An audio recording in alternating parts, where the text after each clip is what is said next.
여러분 이제 우리 내일 성경 묵상 욥기서를 시작했습니다.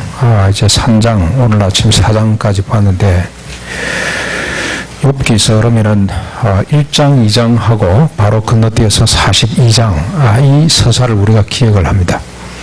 욥이 무진장 고생을 당하다가 원래는 큰 자였는데 하루아침에 재산을 다 잃고 자식들 다 잃고 심지어는 자기가 병들었음에도 머리끝부터 발끝까지 종기가 나서 질그릇 조각으로 자기 몸을 벅벅 긁어야 되는 이런 상황 가운데서도 심지어는 자기 부인이 이제 하나님 저주하고 죽으라고 할 만큼 큰 고통 가운데 빠졌지만 그가 하나님 앞에 범죄하지 않고 자기 온전한 의를 지키고 주신 이도 하나님이시고 거두시는 이도 하나님이시고 하나님 우리에게 복을 주셨다면 화도 받지 않겠냐 이런 말로 다 위기를 극복해서 끝까지 믿음을 지키고 나중에는 이 친구들이 찾아와서 엄청나게 괴롭혀도 끝까지 자기 일을 지키고 있다가 나중에 결국 42장에 하나님께로부터 2배나 복을 받는 사람이 됐다. 그래서 그런 이미지로 우리가 딱 입력이 되어 있습니다. 오늘은 이걸 조금 좀 우리가 내려놓고 그동안에 가졌던 어떤 이런 입력을 조금 좀 지우고 다시 이제 3장부터 좀 봤으면 좋겠다 그런 생각이 들어서 본문을 3장 11절부터 19절까지를 선택했습니다. 근데 이 아멘 하기가 참 힘들죠. 그렇죠? 욥의 통곡입니다. 통곡. 욥의 통곡이 이제 시작되는데 3절부터 이 통곡이 뭘 의미하는지 3장부터 41장까지 긴 내용이 뭘 의미하는지 중심으로 같이 한번 살펴보겠습니다. 좀 전에 말씀드린 대로 욥은 우스 땅 사람이고요. 정확하게 욥은 언제 사람인지 잘 모릅니다. 성경학자들도 이분이 언제 사람일까 조사를 해보니까 욥의 세 친구들을 보면은 아브람 때부터 모세 이전까지 모세가 이제 그 가나안 쪽 인도하고 정착되기 전까지 여호수아 이전까지 사람으로 그렇게 추정을 합니다. 대충 그 시대의 사람이겠다 하는 추정만을 하게 되는데 아무튼 이 욥이라는 사람은 하나님을 경외하고 1장 1절에 보면 욥을 딱 4단어로 이렇게 정리할 수가 있는데 하나님을 경외하고 악에서 떠난 자, 온전하고 정직하여 하나님을 경외하고 악에서 떠난 자 이 말로 이게 계속 반복됩니다. 이 앞에 돼 있고 나중에 하나님과 사탄하고 대화할 때도 욥을 소개할 때 이렇게 소개를 하고 있습니다. 이런 사람이었습니다. 그리고 그에게는 아들 7, 딸 3이 있었고 그의 소유물로는 양 7천, 낙타 3천, 소 500결이 이 마리수로 치면 1000마리가 되겠죠. 안락이 500, 다수의 종이 있었더라. 그래서 그는 동방 사람들 중에 가장 훌륭한 자였더라. 이 훌륭하다는 말은 크다고 보시면 됩니다. 가장 큰 자였더라. 엄청난 부와 명성을 가지고 있는 정치 권력을 가졌다는 이야기가 없는 걸 보면은 아무튼 부자로서 큰 덕을 끼치고 또 그 다음에 뒤에 이제 친구들하고 대화해 보면은 많은 선한 일을 했다는 것도 나옵니다. 그래서 덕을 끼치면서 덕말 얻었던 가장 큰 자. 옛날 우리 한국의 경주 최부자가 따라갈 수 없는 큰 부자에다가 덕이 있었던 사람으로 그렇게 기록을 하고 있습니다. 이것도 중요한데 이제 이분의 삶을 또 소개하는 부분에 보면은 아들들이 생일 잔치를 하면은 자기 형제들을 다 초빙해서 먹고 밤새도록 즐기고 돌아가면은 다음날 아침에 그 아들들을 불러놓고 정결 제사를 드렸던 사람입니다. 혹 하나님 앞에 실수해서 하나님 마음을 슬프게 한 일은 없는가 염려가 돼서 다 일일이 제사를 드릴 만큼 경건한 사람이었습니다. 이게 쉽지 않잖아요. 그렇죠? 자식들이 밤중에 뭘 하고 왔는지 도무지 관심이 없고 가정예배 드리자 그래 놓고도 그냥 이런 핑계 저런 핑계로 잘 못 드리는 것이 우리의 일상인데 이 욥은 그러질 않았던 것 같습니다. 그런데 하루는 하나님의 아들들이 누굴까? 성경학자들은 이를 천사로 보는 사람들도 있는데 제가 생각할 때는 여러분 에녹이 하나님께 갔잖아요. 그렇죠? 이런 사람들 그러니까 아담 이후로 쭉 하나님 앞에 가 있는 사람들 이런 사람들이 하나님 앞에 섰는데 그 가운데 사탄도 떡하니 서 있습니다. 하나님께서 사탄에게 물었습니다. 네가 어디서 왔냐? 그랬더니 사탄이 땅을 두루 돌아보아 여기저기 다녀왔습니다 하고 말을 합니다. 여러분, 여기서 우리가 딱 정리하고 넘어가야 될 게 있습니다. 사탄의 실체입니다. 실체. 하나님의 앞에 서서 하나님하고 맞짱을 뜰 만큼 힘있고 당당하고 도도한, 그러면서 자기의 목적을 성취할 때까지 절대 포기하지 않는 끈질긴 사탄의 실체. 이건 꾸미는 이야기가 아니고 실존하는 영적 실체입니다. 실체. 이 사실을 우리가 먼저 이해를 해야 됩니다. 다니엘이 기도했잖아요. 금식 기도를 시작하니까 하나님께서 바로 그 기도를 듣고 누굴 보냅니까? 뭐 천사를 보냈다 그래도 좋고, 저는 볼 때 예수님을 보냈어요. 인자를 보내시는데 세 일해 동안 다니엘에게 가지를 못합니다. 사탄이 막고 있어서 그렇습니다. 하나님의 보냄을 받고 그 백성에게 가는 주님을 막을 수 있는 힘을 갖고 있는 것이 사탄의 존재입니다. 예수님이 40일 금식 기도하고 난 뒤에 사역을 시작하시기 전에 사탄에게 이끌려서 광야로 나아가 시험 3가지를 받았습니다. 예수님을 넘어뜨리려고 하는 존재가 사탄입니다. 하나님께 도전하는 존재가 사탄이라는 거 여러분 우리가 잊지 말아야 됩니다. 이 존재가 지금도 실제합니다. 실제.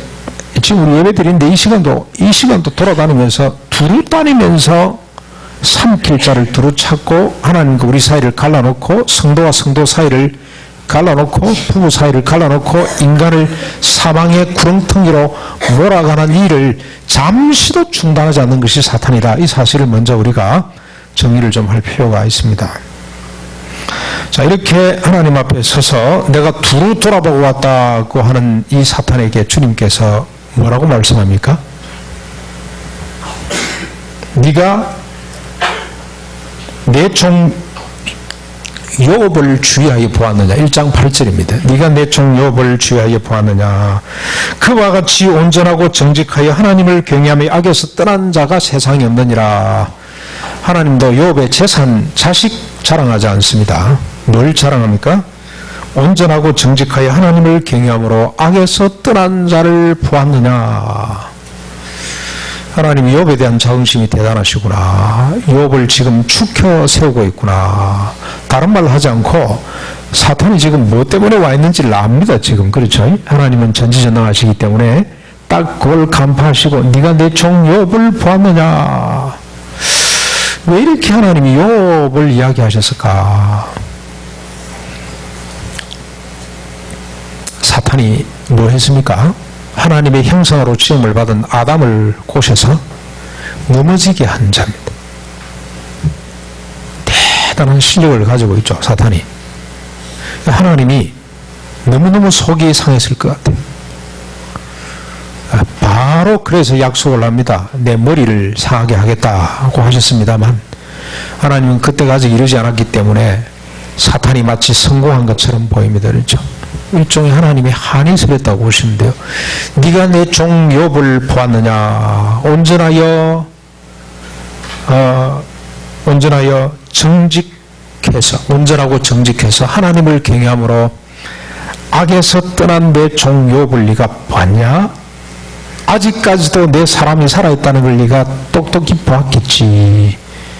하나님의 자랑이죠. 욥 때문에 하나님의 자긍심이, 하나님의 어떤 이 기쁨이 크게 고조되어 있다는 걸 우리가 보게 됩니다. 그랬더니 사탄이 여호와께 대답을 합니다. 욥이 어찌 까닭없이 하나님을 경외하겠습니까? 주님께서 그와 그 집의 모든 소유를 울타리로 쳐서 지켜주었기 때문에 그렇지 않습니까? 그 재산과 그의 소유를 한번 쳐보십시오. 빼앗아 보십시오. 그러면 하나님을 틀림없이 욕할 것입니다. 라고 이야기를 합니다. 그랬더니 여호와께서 사탄에게 말씀합니다. 내가 그의 소유를 내 손에 다 맡긴다. 다만 그의 몸에만 손대지 말고 네가 알아서 한번 해봐라.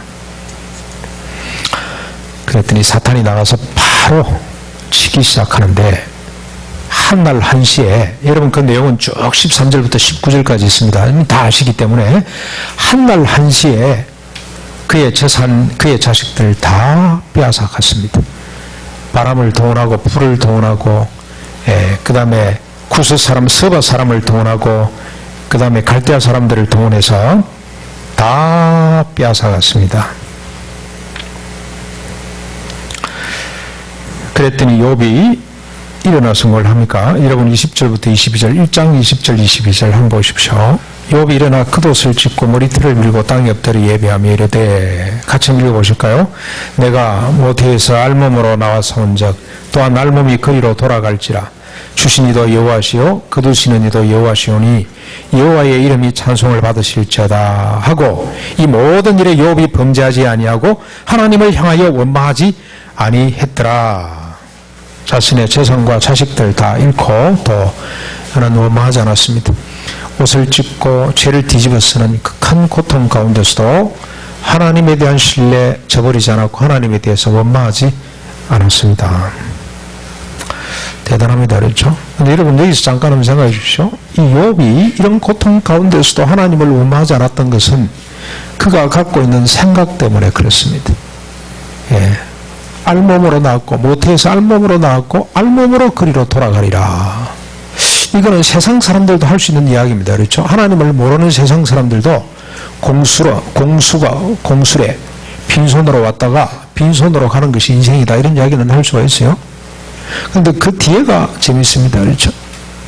주신 이도 하나님이시고 거두시는 이도 하나님이시다. 이 생각 때문에, 이 사고 때문에, 사유 때문에 그는 극한 고통 가운데서도 하나님을 원망하지 않을 수가 있었습니다. 이 사유가 참 중요하다는 생각을 갖습니다. 말이 중요하다, 말이. 자,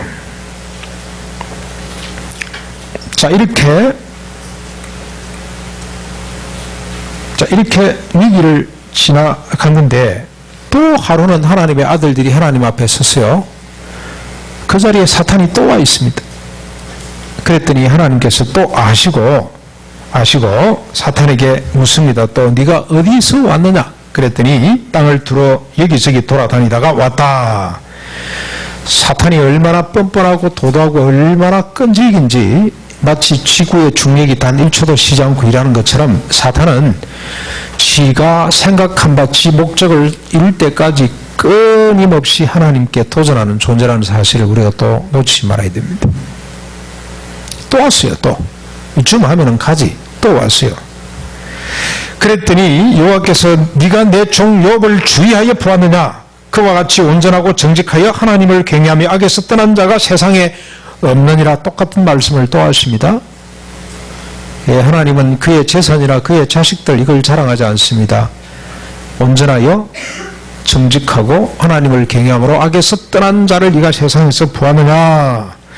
네가 나를 충동함으로 까닭없이 그를 치게 하였어도 그가 여전히 자기의 온전함을 굳게 지키고 있느니라. 하나님이 너무너무 자랑스럽게 사탄에게 이렇게 말씀하셨습니다. 그랬더니 사탄이 여호와께 대답을 합니다. 가죽은 가죽으로 바꾸니 사람이 그의 모든 소유물로 자기의 생명을 바꿀지라. 무슨 말입니까? 이게 좀 쉽게 번역된 성경에 보면 늘 이렇게 번역을 했습니다. 가죽으로 가죽을 바꿉니다. 사람이란 제 목숨 하나 건지기 위해 내놓지 못할 것이 없는 법입니다. 목숨을 치보라, 이 말. 몸을 쳐보라, 몸을. 그런 뜻입니다. 그러면서 그가 뭐라고 이야기를 합니까? 이제 주의 손을 펴서 그의 뼈와 살을 쳐보십시오. 그리하시면 틀림없이 주를 향하여 욕하지 않겠나이까? 건강을 쳐보십시오. 건강. 사탄은 인간에 대해서 깨뚫고 있는 것 같습니다. 이미 인간을 넘어뜨렸던 경험이 있기 때문에, 그리고 자기 종으로 삼았기 때문에 육신을 치면 모든 것이 다 무너진다는 것을 사탄은 아마 간파하고 있었던 것 같아요. 그래서 하나님 이번에는 이제 그 육신을 한번 쳐보십시오. 여러분, 많은 사람들이 그러더라고요. 돈도 필요 없다. 언제 그런 고백을 합니까? 지식도 필요가 없다. 언제 그런 고백을 하죠? 육신이 병들어 허물어졌을 때. 돈도 지식도 미모도 무슨 소용이 있습니까? 어떻게 보면은요, 이게 육신의 건강이 이게 가장 극단적인 고통일 수 있겠구나. 멀쩡하던 사람이 육신이 병들면서부터 이게 위기가 올 수가 있겠구나. 그걸 알았기 때문에 사탄이 하나님 육신을 한번 쳐보십시오. 그렇게 제안을 합니다. 그랬더니 여호와께서 사탄에게 말씀하시기를 내가 그를 내 손에 맡기노라. 다만 그의 생명은 손대지 말아라. 네 마음대로 해라. 네 뜻대로 해봐라. 그러나 생명은 손대지 말라. 여러분, 사탄의 세력이 아무리 크고 강해도 생명의 주인은 하나님이십니다. 생명은 네가 손대지 말고 네 하고 싶은 대로 해봐라 하고 주님이 허락을 합니다. 그랬더니 사탄이 여호와 앞에서 물러가서 욥을 치는데 그의 발바닥에서부터 정수리까지 종기가 나게 했습니다. 욥이 제 가운데 앉아서 질그릇 조각을 가져다가 몸을 긁습니다. 그의 아내가 와서 이렇게 말합니다. 당신이 그래도 자기 온전함을 지킬래 하나님을 저주하고 죽어버려라. 여러분, 이게 부부라고 할 수가 있겠습니까? 뭐 한 몸이라 그러고 하는데 이 부인의 말을 한번 보십시오. 저주하고 죽으라. 그런데 욥은 어떻게 반응을 합니까? 그대의 말이 하늘이 썩은 여자의 말 같도다. 우리가 하나님께 복을 받았은즉 화도 받지 않겠는가. 이 위기도 욥이 극복해 넘어갑니다. 그의 생각으로, 그가 늘 간직하고 있던 말로 하나님이 복을 주셨다면 화도 우리가 받아야 되지 않겠냐, 하나님이 주신 것 받아야 되지 않겠나 하는 생각이 이 위기를 잘 극복하는 것처럼 보입니다. 여러분, 이 말이 중요하다는 걸 우리가 또 한번 정리를 좀 할 필요가 있습니다. 말. 지난번에 유영 목사라고 우리 법익교 목사님이 와서 우리 사역자 수련을 했습니다. 근데 그분이 한 이야기 가운데 참 인상 깊었던 것이, 우리는 보통 행동을 바꾸려고 그러잖아요. 행동. 근데 그러면 안 바뀐대요. 행동을 바꾸지 말고 생각을 바꿔야 된다. 생각. 그래야 행동이 바뀔 수 있다. 생각을 바꾸려면 뭘 바꿔야 되냐? 언어가 있어야 된다. 언어가 바뀌어야 된다. 말이 있어야 된다. 말. 참 맞는 말인 것 같아요. 여러분, 요즘 철학자들이 그런 이야기를 많이 하잖아요. 우리 의식에 이게 실체냐? 아니다. 우리 의식이 있는 것이 아니고 우리가 담고 있는 말이 우리 의식이고 우리 인격이다. 말입니다. 말. 성공이라는 어떤 말, 개념이 그게 우리 속에 들어가서 우리 삶을 형성하고 있습니다. 그렇죠? 좋은 대학 나와서 좋은 직장 잡아가지고 돈 잘 벌고 살아야 행복하다 하는 이 이야기가 우리 의식을 지배하고 있어요. 우리가 있는 것이 아니고 의식이 있는 거죠. 의식이. 그 의식은 어디로부터 옵니까? 말로부터 와요. 말. 우리가 이런 걸 가면 이 욥이 지금 위기를 극복하는 것은 그가 평소에 담고 있었던 말입니다. 말. 우리가 알몸으로 왔다가 알몸으로 가는 것이 인생이다. 주시니도 하나님이고 거두시는 분도 하나님이시다. 하나님이 복을 주셨으니 화도 받아야 되지 않겠냐는 말이 이 위기를 지금 이렇게 끌고 가고 있다는 사실을 한번 생각해 볼 때 우리가 전율을 느끼게 됩니다. 왜 그러냐? 딱살이 돋습니다. 왜 그러냐면은 오늘 우리가 받은 말들은, 우리가 읽고 있는 말들은 이 욥이 담고 있는 말하고는 차원이 다릅니다. 욥은 그림자라면 우리는 실체입니다. 욥은 이 말 말고도 뒤에 이제 친구들하고 대학 가운데 엄청난 말을 이가 담고 있다는 걸 보는데 그 어마어마한 말도 오늘 우리 한마디, 우리가 지금 담고 있는 말과 비교될 수 없습니다. 오늘 우리가 어떤 말을 담고 있습니까? 앞에 여기 있잖아요. 앞에 부르신 이를 알므로 말미암아 예수 그리스도를 알므로 생명과 경건에 속한 모든 것을 우리가 받아 육신의 정욕을 쫓아 살지 아니하고 하나님의 성품에, 신의 성품에 참여한 자가 되어 사랑에서부터, 믿음에서부터 사랑을 더해가는 이 어마어마한 말을 우리가 담고 있습니다. 그런데 이 요한 뭡니까? 욥기 서론에 보면은 이 말이 내면화되기까지는 적어도 2년 내지 4년이 걸린다 그랬어요. 이 말을 2년 내지 4년 동안 계속 여러분이 들여다보시고 이 말을 되뇌어야 됩니다. 그래서 이게 내 속에 내면화되고 내 의식화되도록, 결국 인간은 우리가 이런 말을 담지 아니하면 세상의 소문들, 뜬소문 있잖아요. 정체도 없는 이야기들, 이 이야기들이 우리 사고를 지배하고 우리 삶을 만들어내게 된다. 생명의 말씀을 자꾸 담아야 됩니다. 오른밤 치면 왼밤 들리더라. 이거 저 자주 하는 이야기죠. 이야, 이거 앞으로 한 4년 더 해야 되겠구나. 4년. 평생 해야 된다. 다시는 자기 자신을 위해 살지 않고 오직 그리스도를 위해 산다.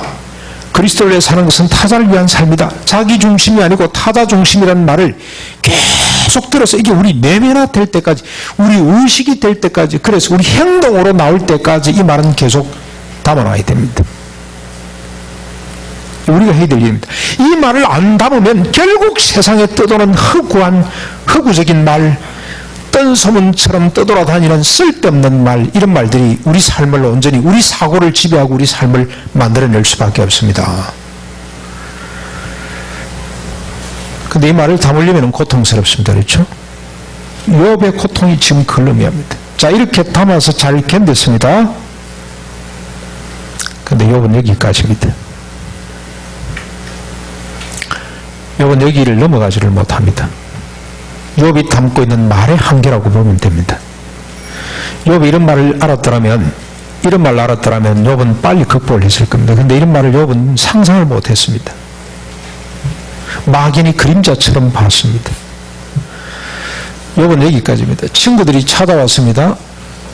이 소식을 듣고 친구들이 찾아왔습니다. 일주일 동안 너무너무 그 몰골에 형편없기 때문에 같이 옷을 찢고 죄를 뒤집어 쓰고 아무 말 한마디도 못하고 옆에 앉아서 같이 고통을 당하고 있습니다.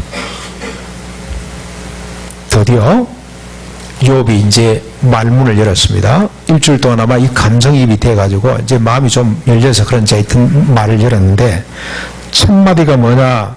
여러분, 저 오늘 읽은 본문입니다. 욥기 3장. 이제부터가 중요합니다. 지금까지 1장, 2장의 욥은 대단 우리가 지금 알고 있는 욥이고, 그 다음에 42장으로 바로 건너뛰지 마시고 3장부터 욥을 지켜보셔야 됩니다. 욥의 온전함, 정직함, 하나님을 경외함, 악에서 떠남은, 죄송하지만 여기까지입니다. 여기까지. 그 다음에 욥의 통곡이 시작이 됩니다. 실도한 친구들이, 그러니까 침묵한 이후에 드디어 욥이 입을 열었습니다. 뭐라 그럽니까? 자기 생일을 제조하기 시작합니다. 그게 26절까지 쭉 반복 계속됩니다. 세 텀으로, 이 세 단락으로, 세 연어로 이렇게 되는데, 그 욥의 통곡을 정리하면 이렇습니다. 세 가지입니다. 차라리 태어나지 말았더라면, 태어나서 바로 죽었더라면, 죽어서 태어났더라면, 지금이라도 죽을 수 있다면, 이 세 가지입니다. 하나님을 직접 원망하지는 않습니다. 어찌하여 자신에게 생명을 주셨는가 하는 식으로 원망을 늘어놓는 수준에 머물러 있습니다만, 하나님을 직접 원망하는 것처럼 보이지 않습니다만, 그러나 밤낮으로 계속되는 육신의 고통으로 인해 자신의 생명을 저주합니다. 자신의 존재를 부정하기 시작합니다. 그래서 그동안 쌓았던 자신의 온전함을 한순간 무너뜨리고 있습니다. 욥이 대단한 인물로 생각을 하는데 그렇지 않습니다. 욥은 3장에 오면 무너지기 시작합니다. 생각해 보십시오. 부모에게 가장 가슴 아픈 말이 뭐겠습니까? 우리가 농담으로 그런 이야기를 한 번씩 하고 웃습니다만, 농담이 아니고 진담이라면 뭐가 가장 부모를 가슴 아프게 할까요? 왜 날 낳았냐? 왜 날 낳았냐? 그냥 그때 그냥 막 싸서 그냥 갖다 내버리지 왜 나를 길렀냐? 죽겠다, 내가 죽어버리겠다 이러면은 정말로 그건 어떤 말과 행동보다도 부모의 마음을 아프게 하는 말이 되겠죠. 그렇죠? 왜 날 낳았냐? 지금 욥이 그러고 있습니다. 차라리 내가 태어나지 말았더라면, 차라리 나를 받지 않았더라면, 유모가 산모가 나를 그냥 떨어뜨려 버렸더라면, 그런 이야기죠. 그런 이야기입니다.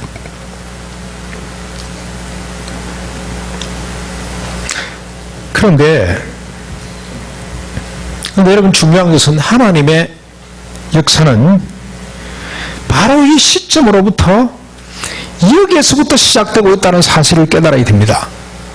욥기의 가장 중요한 부분은 욥이 자기 존재를 부정하는 이 순간에서부터 하나님의 역사가 새롭게 시작이 되고 있습니다.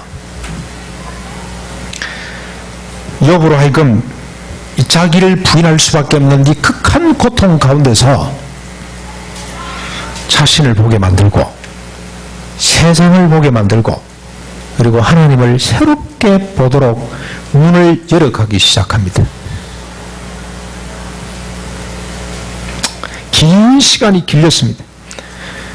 자신의 존재를 부정하는 고통을 통해 욥의 눈을 열어가시는데 시간이 길게 걸렸어요.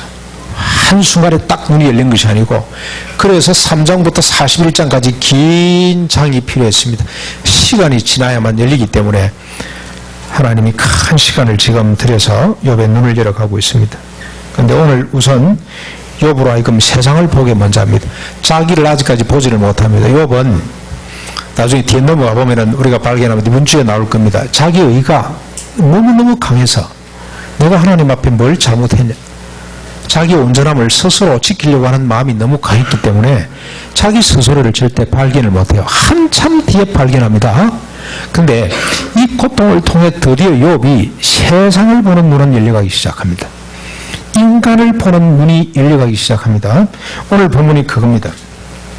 14절부터 19절까지를 먼저 한번 보겠습니다. 만약 자신이 어머니 태중에서 죽어서 나오지 않았더라면, 만약 어머니가 해산할 때 자신이 숨쉬지 않았더라면, 해산할 때 누군가 자기를 받아주지 않았더라면, 어머니 젖을 빨지 않았더라면 죽었을 텐데, 죽었으면 이렇게 되었을 텐데 하는 자기 죽음을 어떻게 보면 갈망하는 그런 이야기입니다. 이야기 속에 그가 뭘 지금 이야기하는지 한번 보십시오. 14절 먼저 한번 보십시오. 14절을 보시면 자기를 위하여 표를 일으킨 세상 임금들과 모사들과 함께 있었을 것을, 만약 자기가 죽었더라면 자기를 위하여 표를 일으킨 세상 임금들과 모사들과 함께 있었을 것을, 이게 지금 지옥인지 천당인지 그 구분 안 합니다. 그 중요한 게 아니고 이런 사람들 무리 가운데 죽어서 있었을 텐데 지금 내가 이렇게 질그릇 조각으로 온 몸을 긁어야 되는 데는 고통이 없이 내가 이 사람들과 함께 있었을 텐데, 그러면서 여러분 지적한 게 뭡니까? 세상의 임금들, 모사들이 어떤 사람들입니까?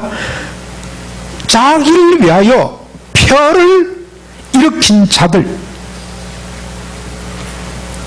그 다음에 15절 한번 보십시오. 혹시 금을 가지며 은으로 집을 채운 고관들과 함께 있었을 것을, 내가 죽었더라면 금으로 음으로 집을 채웠던 세상 고관들과 함께 있을 텐데 이 사람들이 어디 갔겠습니까? 모세의 율법으로 보면 이 사람은 분명합니다만 율법이 있기 전에도 하나님을 경외하는 마음으로 볼 때 이 사람들은 천당에 가 있는, 천국 있는 사람들이 아니고 지옥에 가 있는 사람들입니다. 그렇죠? 이 사람들과 같이 있었을 걸 자꾸 오해를 하더라고요. 이러니까 이 사람들이 좋은 사람들처럼 생각하는데 그게 아닙니다. 자기 집을 은과 금으로 채우기 위한 고관들, 그들 가운데 내가 있었을 텐데 지금 육신의 고통이 얼마나 컸던지 사후에 이 고통은 생각을 못해요. 지금 욥이 그런 사람들과 같이 있을 텐데, 그 다음에 17절부터 19절까지 한번 보십시오. 거기서는 악한 자가 소유를 거치며 거기서는 피곤한 자가 쉼을 얻으며 거기서는 갇힌 자가 다 함께 평안히 있어 감독자의 호통 소리를 듣지 아니하며 거기서는 작은 자와 큰 자가 함께 있고 종이 상전에게 노임을 받았을 텐데, 이걸 어떤 사람은 천국이라고 자꾸 생각을 하는데 그거 아닙니다. 그거 아니고 내가 만약에 죽어버렸더라면 이런 작자들하고 같이 있고 말 텐데, 내가 이런 고통을 안 당해도 될 텐데, 내가 이 고통을 당하는 차라리 이런 사람들과 같이 있는 것이 더 좋을 텐데. 그러면서 여러분 이 이야기를 가만히 들어보면 어떻습니까? 고통을 통해 욥은 세상을 보았습니다. 세상이 얼마나 모순된지를 보게 됩니다. 약육강식의 폭력이 난무하는 곳임을 그는 발견하게 됐습니다. 힘있는 자, 가진 자들이 자기를 위해 표를 일으키는 세상, 자신의 집을 금과 은으로 채우기 위해 소유를 그치지 않는 세상, 힘있는 상전이 힘없는 종들을 혹사하면서 힘을 빼앗고 감옥에 가두고 호통치는 곳. 여러분 요즘 철학자들이 이런 이야기를 많이 하죠. 감옥 이야기. 사람이 감옥을 만들어 놓고 자기 마음에 들지 않는 사람을 억압하고 가두고, 그게 이제 권력입니다. 권력의 행포에 대한 이야기들을 쭉 우리가 합니다. 그 다음에 의료 권력, 그 다음에 지식 권력, 경제 권력, 이 권력 이야기를 많이 하죠. 그때나 지금이나 인간의 모습은 꼭 같습니다. 힘 있는 사람이 힘 없는 사람을 옥에 가두고 감독하고 억압하고, 그런데 죽어버리면 어떻게 되는 겁니까? 그게 다 허물어지는 겁니다. 그게 지옥이든 뭐든 얼마나. 그래서 여러분, 욥은 자신의 고통을 통해서 세상의 고통을 인식하기 시작합니다. 만약에 욥에게 이런 고통이 없었더라면, 그가 잘 먹고 잘 살았더라면 이런 인식을, 이런 의식을 갖게 됐겠습니까? 이런 세상을 볼 수 있었겠습니까? 보아도 말을 못해요. 이 권력자들하고 결탁이 되어 있기 때문에 세상에서 뭔가를 가진다는 것은 적당하게 이 권력자들과 타협을 해야 되고, 이 사람들의 적폐를 말할 수가 없어요. 절대 말 못합니다. 의식이 돼도 그걸 벗어버려야 돼요. 그 다음에 심지어 뭐까지 이야기를 하는지 한번 보십시오. 16절을 한번 보십시오. 16절. 또는 낙태되어 땅에 묻힌 아이처럼 나는 존재하지 않았겠고 빛을 보지 못한 아이 같았을 것인데, 이게 지금 좋아하는 이야기가 아니고 너무 고통스러워서 낙태당한 아이처럼 됐을 텐데, 존재조차도 기억하지 못했던, 여러분 낙태당한 아이를 누가 기억합니까? 아무도 기억하지 않는 그 존재마저도 욥은 고통을 통해서 기억하는 사람이 된 겁니다. 자신의 고통을 통해 세상을 들여다보기 시작했어요. 세상이 얼마나 모순된지, 얼마나 세상이 악한지를 비로소 고백하기 시작합니다.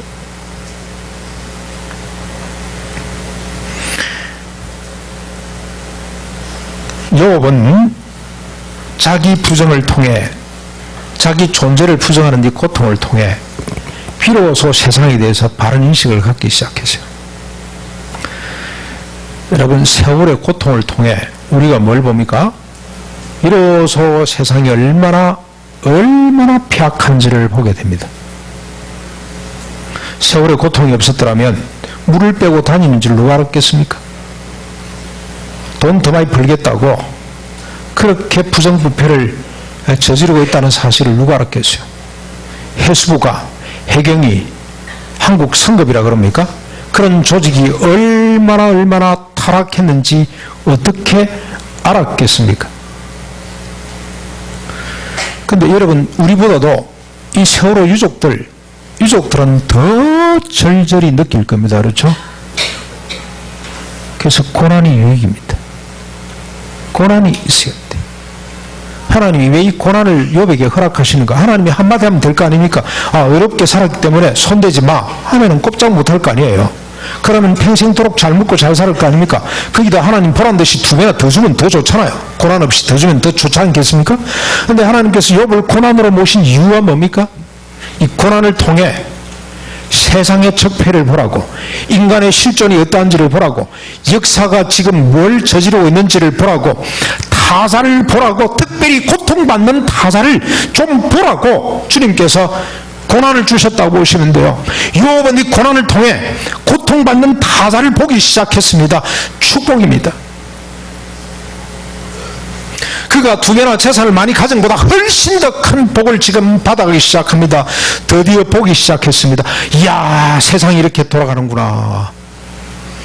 그토록 멋있죠, 왕들이. 그런데 뭘 쌌습니까? 자기를 위해 폐역을 적폐. 우리 대통령도 적폐 이야기를 했죠. 적폐. 그걸 한번 해서 없애보려고 국회 지금 뭐 했는데 결국 유족들보다도 실력이 모자라요. 한국 최고의 지성을 가지고 한국 최고의 리더십을 가졌다는 사람들 모았는데 여러분 보셨죠? 유족들보다도 못하잖아요. 유족들이 나가면서 막 비웃잖아요. 뭐 하자는 겁니까? 좀 똑바로 하십시오. 뭐가 중요합니까? 이 사고의 원인인지를 조사를 하고 이 고통의 원인이 뭔지를 정확하게 조사를 해서 그걸 제거해 가야 되는데 손을 못 대고 있어요. 손. 특별법을 만들어야 될 만큼. 근데 그게 제대로 되겠습니까 또? 여러분, 이거 강 건너 불 보듯이 이 고통을 그냥 넘어가면 안 됩니다. 그러면 우리가 그만큼 손해를 보게 되어 있습니다. 이 고통을 고스란히 우리가 끌어안아야 됩니다. 여러분, 뭐 일본을 보십시오. 일본은 이런 고통 안 당합니다. 그래서 다시 전쟁할 수 있는 나라로 우뚝 섰습니다. 다시 섰어요. 그렇게 수많은 사람을 고통에 빠뜨려 놓고도 자기들 반성 안 해요. 아파하지를 않습니다. 아픔이 없습니다. 그걸 자기 것이 아니라고 생각을 합니다. 자기들이 억울하게 당했다고만 생각을 하지 그걸 아파할 줄을 몰라요.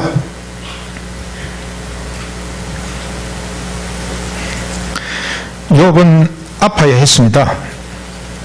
욥에게 고통은 자신의 의가 얼마나 허구인지를 깨닫게 하는 도구였습니다. 고통을 통해 자신의 의를 넘어서는 새로운 의를 볼 수가 있게 됐습니다. 그래서 하나님은 욥에게 고통을 허락하셨습니다. 그것도 긴 고통입니다. 짧게 끝내지를 않고. 여러분 보십시오. 이게 지금 42장인데 1장 2장이 너무 깔끔하죠. 42장 축복 주셨다는 이야기입니다. 그 안에 39장은 고난의 연속입니다. 욥이 완전히 볼 때까지 주님은 계속해서 고통을 감하지 아니하시고 친구들을 동원합니다. 새 친구를 동원해서 그를 그냥 푹푹 찌릅니다. 그 다음에 하나님이 천사를 동원해가지고 또 그를 난도질을 합니다. 나중에 마지막에는 하나님이 직접 나타나셔서 이놈 정신을 차리고 허리를 동이고 꼿꼿이 서서 내 말을 들어보라. 하나님이 꾸짖기 시작합니다. 완전히 바닥으로 내립니다. 그러면서 자기 스스로를 보게 만들고 이웃을 보게 만들고 역사를 보게 만들고 결국 하나님의 뜻을 다시 새롭게 하나님의 의를 발견하도록 자기의 의를 철저히 까부시고 무너뜨리고 하나님의 의를 바라보도록 주님께서 욥에게 고통을 허락해 주셨습니다. 사랑하는 성도 여러분, 여러분 앞에 무슨 고통이 있습니까? 고통이 있나요? 고통을 원망하지 마십시오. 하나님이 간섭하지 않은 고통이 없습니다. 고통을 통해 자신과 세상을 보게 할 것이고 고통을 통해 궁극적 하나님의 구원이 무엇인지를 보게 할 겁니다. 이걸 깨닫게 할 겁니다. 앞에 우리 구호가 아직까지도 가슴에 닿지 않는다면 어떤 과정이 생략돼서 그러냐? 고통의 과정이 생략돼서 그렇다고 보시면 틀림이 없습니다. 그러므로 고통을 온전히 기뻐하십시오. 감사하십시오. 저서도 똑같은 이야기를 합니다. 우리가 당하는 고난 너희들이 봤지. 너희들도 반드시 고난이 있어야 된다. 근데 그 고난이 너희에게 유익이다. 왜냐하면 하나님 앞에 네 자신을 온전히 세울 수 있기 때문에 그렇다. 그래서 항상 기뻐하고 범사에 감사해라. 그렇게 말씀을 하셨습니다. 여러분 먼저 스스로 내적 고통의 자리로 나아가야 됩니다. 저는 이 욥의 모습을 보면서 다윗이 생각났습니다. 다윗이 가장 잘 오브랩이 되는 인물입니다. 여러분 다윗이 욥을 정말로 꼭 빼닮았습니다. 욥과 다윗은 같은 과라고 보시면 됩니다. 다윗은 젊어서 하나님 이야기를 듣고 다윗은 모세의 이후 사람이기 때문에 하나님 말씀을 더 자세하게 들었습니다. 듣고 하나님의 뜻대로 살려고 몸부림쳤습니다. 목숨 걸고 하나님의 뜻대로 살려고 했던 사람입니다. 근데 그에게 큰 고통이 다가왔습니다. 무슨 고통이냐? 바세바를 취한 고통입니다. 정치 군사적으로 당한 고통보다 다윗에게는 자기 존재 자체를 부정할 수밖에 없는 고통이었습니다. 그래서 다윗은 그 고통 앞에 자신을 발견합니다. 하나님, 나는 어머니 태중에 조성될 때부터 죄인으로 조성이 되었습니다. 자기 자신을 발견하고 그리고 세상 사람들을 다시 새롭게 조명하기 시작합니다. 나를 꼭 닮았다. 그래서 무한 세상 사람들에 대한 애정과 불쌍히 여기는 마음을 갖게 됩니다. 그러면서 그가 종국에 뭘 보게 됩니까? 하나님을 발견하게 됩니다. 이런 나를 건져주실 하나님을 그는 바라보는 자리까지 고통을 통해 나갔습니다. 다윗에게 그런 고통이 없었더라면 자기 자신도 하나님도 보지 못했을 겁니다. 욥에게 이런 고통이 없었더라면 자기 자신도 하나님도 세상을 볼 수가 없었을 겁니다. 그래서 하나님은 욥에게 사탄을 들어 고통을 허락해 주셨습니다. 자기 내면의 고통을 들여다보십시오. 기뻐하십시오. 회피하지 마십시오. 그리고 외부적인 고통을 들여다보십시오. 감사하십시오. 지난번에도 말씀드렸습니다만 어느 집사님이 젊은 집사님이 직장에서 다른 사람들보다 2배로 열심히 안 뛰면 2배로 열심히 안 뛰면 벌레 취급당한다면서요? 정말 가슴이 먹먹한 이야기입니다. 우리 성도들이 이렇게 살아가는구나. 죽지 않으면 살기로 쫓아가야 되는구나. 그러니 제대로 앉아서 성경 한 구절 읽은 마음의 여유가 정신이 있겠습니까? 근데 저는 이런 이야기를 들으면 저 마음속에 분노가 치밀어 오릅니다. 무슨 분노냐? 왜 인간이 이렇게 살아야 되냐? 원래 하나님의 뜻은 이렇게 사는 것 아닙니다. 하루 적당하게 일하면은 아름다운 밀로 배를 채우고 인간 때문에 세상에 새들조차도 짐승들조차도 아름다운 밀로 배를 채우는 것이 하나님의 뜻입니다. 그런데 이렇게 살 수밖에 없다는 것은 여러분 이걸 우리가 들여다봐야 됩니다. 이게 고통입니다. 고통. 이 고통을 들여다보셔야 됩니다. 회피하지 마시고 왜 인간이 이렇게 됐는지를 착하게 우리가 들여다봐야 됩니다. 이 고통을 고스란히 당해야 됩니다. 이 고통을 피해 스펙을 쌓고 실력을 갖추고 이거 아닙니다. 나하고 아무런 상관없는 고통일지 모르지만 이 세상이 당하는 이 고통을 우리가 들여다보셔야 됩니다. 그래서 인간이 이런 존재구나. 여러분 왜 우리가 이렇게 살아야 됩니까? 문창극 씨가 발견한 고통이 뭡니까? 가난이죠. 예수 믿었더니 우리가 부자가 됐다 이런 서사로 갔습니다. 성경에 있는 이야기 아닙니다. 성경은 그렇게 이야기하지 않습니다. 왜 인간이 가난했냐를 들여다보게 만듭니다. 왜 그렇습니까? 왜 인간이 가난해졌습니까? 하나님은 이 땅의 모든 인간들의 배를 아름다운 밀로 채우기 위해 나일강을 주시고 유프라테스 강, 티그리스 강, 인디스, 겐디스 강을 주시고 항아를 주시고 한강을 주시고 생명 젖줄을 주셔서 이 땅의 모든 사람들이 행복하게 사는 것이 하나님의 뜻인데 왜 이 땅에 가난이 있습니까? 그걸 들여다봐야 돼요. 그 고통을 고스란히 내가 감당을 하고 들여다보면은 그 속에 뭐가 보입니까? 인간의 탐욕이 보입니다. 부패하고 타락한 인간의 본성이 보입니다. 그러면서 우리가 또 한 번 하나님 앞에 무릎을 꿇고 하나님 이걸 고쳐주십시오. 그러면서 우리가 십자가 부활을 만나게 되는 겁니다. 그래서 우리가 어떻게 부자가 되는 겁니까? 제 것을 제 것으로 여기지 않고 자기 일용할 양식 외의 것은 하나님이 나에게 맡기신 은사라고 생각을 하고 그걸 내놓음으로 말미암아 모든 사람들의 배를 아름다운 밀로 채우는 이런 축복이 나타나게 되는 거. 이게 바로 성경의 수사인데 그런 이야기를 어디 갚으리가 없고 여러분 고통을 얄팍하게 경험을 해서 그렇습니다. 그렇게 보시면 안 됩니다. 고통을 들여다보면 내 자신이 제일 먼저 보일 겁니다. 한참 시간이 걸립니다. 내가 얼마나 부패하고 타락한 인간인가 이게 보일 때까지 인간이 얼마나 하나님 앞에 범죄한 인간, 자기애적 존재인가를 보일 때까지 고통을 들여다봐야 돼요. 그리고 난 뒤 하나님의 은총, 우리를 새롭게 해주심으로 말미암아 다시는 자기 자신을 위해 살지 않고 오직 그리스도와 타자를 위해 사는, 특별히 고통받는 타자를 떠받치는 이런 삶을 살도록 하는 주님의 구원을 우리가 다시 발견할 수 있기까지는 고통의 시간이 필요합니다. 그래서 하나님은 우리에게 고통을 주셨습니다. 고통을 절대로 회피하지 마시고, 어쩌다가 내가 이런 인간을 만났는가 절대 그렇게 생각하지 마시고 하나님의 축복이다, 이 고통 속에 하나님의 비밀이 있다, 그래서 온전히 기뻐하시고 오늘 돌아가셔서 고통을 끌어안으시기를 바랍니다. 고통을 꽉 끌어안으십시오. 언제까지? 주님이 보여주실 때까지, 내 자신과 세상과 하나님을 보여주실 때까지 그 고통을 끌어안는 저와 여러분이 될 수 있기를 주님의 이름으로 축원합니다. 같이 한번 말씀을 생각하면서